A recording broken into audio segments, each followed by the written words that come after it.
अस्ते शवकाः सुभद्रेकाङ्गां पीलभासिनीम् दुर्गे स्मृता हरसिवेतिमशेषजन्तु स्वस्ते स्मृता मतिमतेव शुभान् ददासि दारिद्र्यदुःखभयहारिणिका त्वदन्या सर्वोपकारकरणाय सदार्द्रचित्ता गुरुर्ब्रह्मा गुरुर्विष्णुः गुरुर्देवो महेश्वरः गुरुः साक्षात् परब्रह्म तस्मै श्री गुरुवे नमः।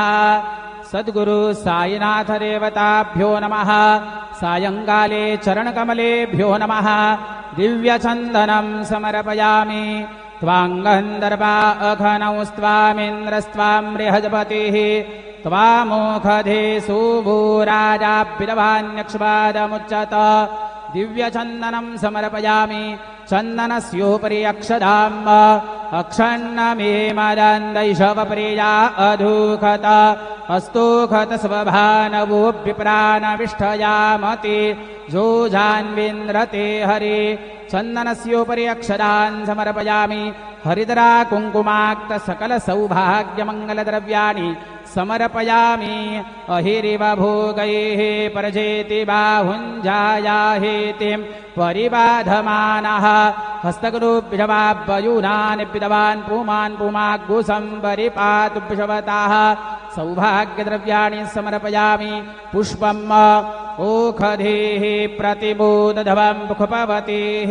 प्रसूवरेः अश्वा इव सजितवरेर्विरुधः पार इष्ण्वाः ऋतुकालोद्भवानि पुष्पाणि समर्पयामि अथ सायंकाले महानैवेद्यं निवेदयामि।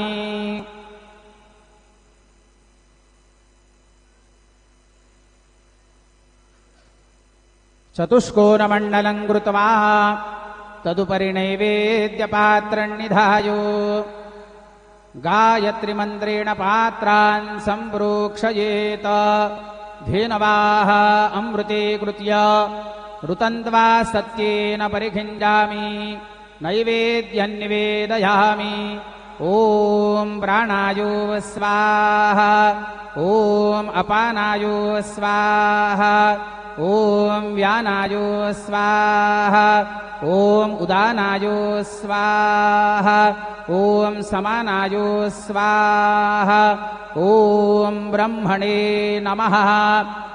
नैवेद्यमध्ये पानीयं समर्पयामि पुनर्नैवेद्यं निवेदयामि।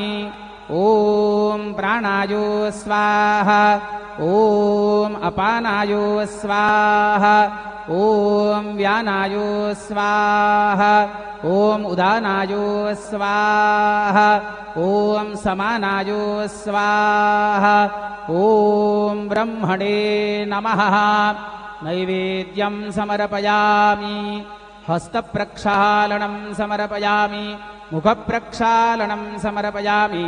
सद्गुरु साईनाथ देवताभ्यो नमः। प्रार्थनापूर्वकं नमस्करोमि।